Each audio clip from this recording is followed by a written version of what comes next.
Dapur makan bergizi gratis di Kalibata, Jakarta yang menjadi mitra pemerintah untuk pemenuhan gizi siswa disebut ada yang berhenti karena tidak dibayar.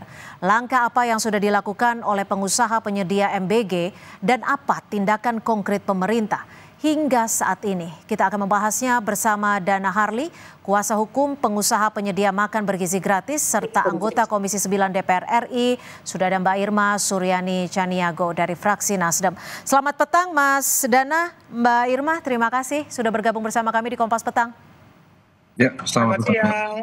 Ya, saya ke Mas Dana terlebih dahulu. Mas Dana, betul ya tadi Anda sudah mengkonfirmasi dan mendatangi BGN. Lalu apa jawaban dari BGN?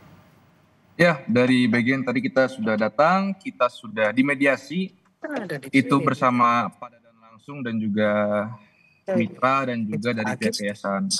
Nah, hasilnya itu sebenarnya masalah ini sudah clear. Yang pertama ini perlu saya luruskan, pihak BGN ini telah menjalankan semua kewajibannya, sudah mentransfer 2 tahap kepada pihak yayasan. Tapi pihak yayasanlah yang tidak membayarkan sama sekali. Jadi itu saya harus clear dulu, BGN sudah melaksanakan kewajibannya. Yayasanlah yang menahan uang Ibu Ira. Kemudian yang kedua, besok dapur Kalibata milik Ibu Ira sudah mulai berjalan lagi. Mekanismenya ini sekarang lagi ditentukan oleh pihak BGN dan pihak Ibu Ira. Begitu kurang lebih tadi meeting saya dengan Pak Dadan. Tapi di awal perjanjian dengan Badan Gizi Nasional, apakah disebutkan bahwa tanggung jawab pembayaran ada di yayasan yang ditunjuk? Ini di penunjukan atau bagaimana yayasan ini? Ya, jadi seperti ini Mbak. Kita ini, Ibu Ira ini hanya kontrak dengan yayasan. Kita kontrak 2 arah. Saya, Ibu Ira dengan yayasan.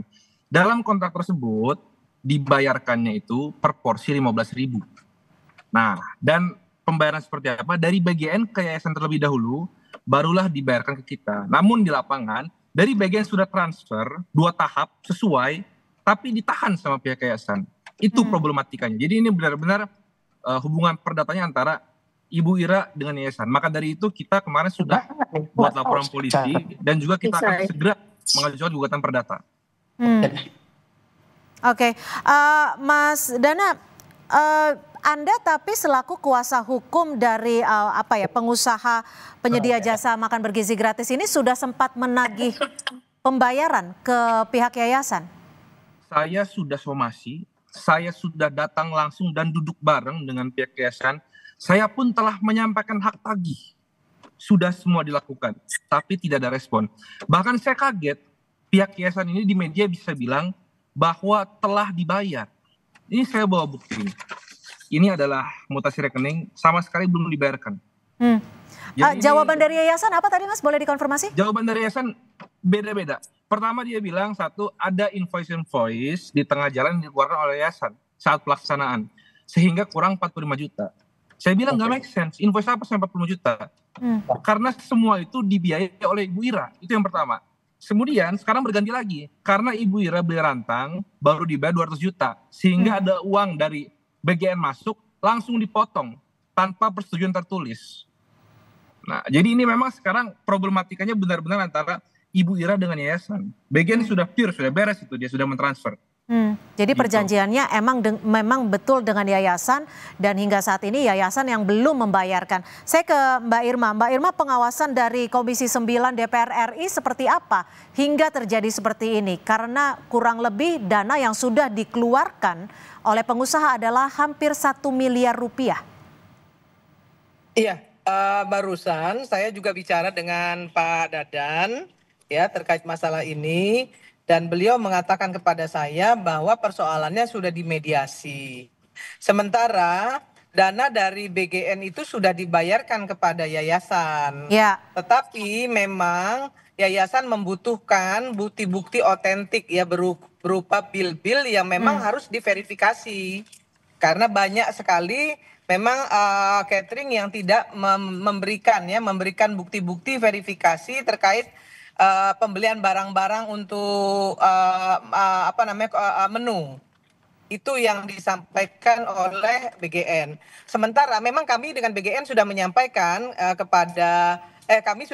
kepada BGN dan meminta BGN agar ya semua regulasi ataupun aturan yang sudah disepakati itu dilaksanakan sebaik mungkin. Nah, BGN menyampaikan kepada kami bahwa untuk ke yayasan itu bahkan sudah dibayarkan seminggu sebelum barang dibeli gitu. Jadi ada modal 1 minggu lebih dulu ke yayasan. Kalau yayasan ini penunjukan atau seperti apa, Bu Irma? Ada informasi terkait dengan hal ini?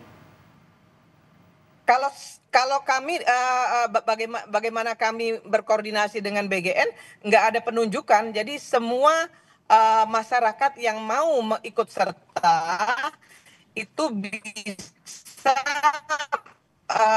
masuk dalam melalui online, kemudian akan diverifikasi oleh BGN. Oke, jadi mohon maaf, jadi kalau untuk yayasan ini sendiri, apakah dipilahnya dengan kriteria seperti apa? Yayasan itu tentunya harus yang pertama tentu mereka punya modal ya, yang juga bisa menjadi bagian dari pertanggungjawaban mereka terhadap kinerja mereka. Walaupun BGN menyediakan lebih dulu dana 2 minggu ke depan. Itu yang disampaikan oleh BGN kepada kami dalam pelaksanaan distribusi makanan. Artinya bisa dipastikan bahwa dananya tidak tidak dibayarkan dulu oleh uang yayasan ya, tapi uang BGN sudah masuk terlebih dahulu ya. Tidak. Kalau sepengetahuan kami ya, bagaimana BGN menyampaikan roadmap-nya, kemudian tata kelolanya, BGN sudah lebih dulu memberikan modal kepada yayasan. Mas Dana, saat melampirkan ke yayasan untuk menagih dana yang sudah dikeluarkan, apakah surat-surat ataupun dokumennya sudah cukup lengkap berdasarkan ini yang diminta? Jadi kita ini juga kebingungan, yang diminta seperti apa kita tidak pernah diberitahu. Maka dari itu ketika Ibu Ira memilih saya langsung klasifikasikan. Dan saya pun sudah kirim hak tagih bersama invoice-nya, sudah saya kirimkan itu. Tapi tidak pernah ada jawaban. Maka dari itu nanti jika bicara apakah benar atau tidak, kita nanti akan buktikan di pengadilan. Berarti akan ada langkah hukum, dipastikan seperti itu? Iya, langkah hukum pidana kita sudah jalan, kita sudah buat laporan di Polres Jakarta Selatan, dan segera pun kita akan ajukan gugatan perdata. Kalau Anda sempat mendatangi kantor yayasan tersebut? Ya, saya sudah pernah datang ke yayasan, saya itu kirim surat hak tagih saya datang sendiri. Saya datang ke yayasan itu, saya telepon orang di kop yayasan, mereka malah tidak welcome dan menyuruh saya untuk lempar surat. Ya udah, saya kasih ke dalam surat itu. Jadi yayasan ini bentuknya itu rumah. Bentuknya rumah, bukan kantor ya? Bentuknya rumah, iya. Sewa atau rumah yang memang dimiliki yayasan? Saya tidak tahu kalau itu. Oke, boleh dipertegas lagi kerugian dari ibu klien Anda ini berapa? Kalau kerugian itu di angka 975 juta sekian ya. 300? Karena kan kita kontrak 900 juta sekian. Ya, karena kan kita ini kontrak dengan yayasan. Yayasan itu sudah state per porsi 15.000. Jadi hubungan kita dengan yayasan, kita sudah keluarkan per porsi itu 15.000. Kita state kerugian kita dari situ. Itu sekitar 975 juta sekian. Jadi artinya kami ingin kembali mengkonfirmasi, sejak melakukan kerjasama belum ada yang dibayarkan oleh yayasan. Betul. Yayasan belum membayar sepeser pun kepada klien, tapi dari BGN itu semua sudah dibayarkan ke yayasan. Baik. Bu Irma, lalu dari data yang Anda miliki dari Komisi 9, sebenarnya ada berapa kasus ini dan pengawasannya harus seperti apa?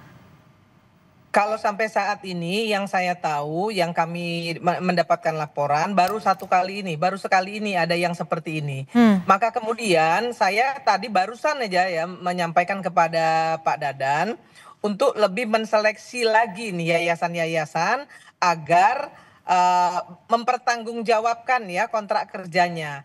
Karena biar bagaimanapun juga kan yang namanya catering itu kan dia juga harus menyediakan makanan, mendistribusikan makanan kepada anak-anak sekolah. Sehingga tidak boleh ada macet nih nggak boleh macet nih ya. Nah sementara Pak Dadan bilang kalau dari BGN-nya sudah selesai. Oke. Nah, lalu pengawasannya akan seperti apa, Bu Mbak Irma? Pengawasannya akan seperti apa? Ini kejadian di kota besar di Jakarta gitu. Bagaimana pengawasan di daerah-daerah? Untuk itu kami dari Komisi 9 meminta kepada BGN untuk lebih selektif memilih yayasan. Ya, lebih selektif lagi memilih yayasan dan punya gitu ya. Yayasan ini memang harus dipertanggungjawabkan keberadaannya. Oke, lalu bagaimana dengan yayasan-yayasan nakal ini? Ya harus kalau saya udah jelas menyampaikan kepada Pak Dadan kontrak kerjanya dihentikan. Oke.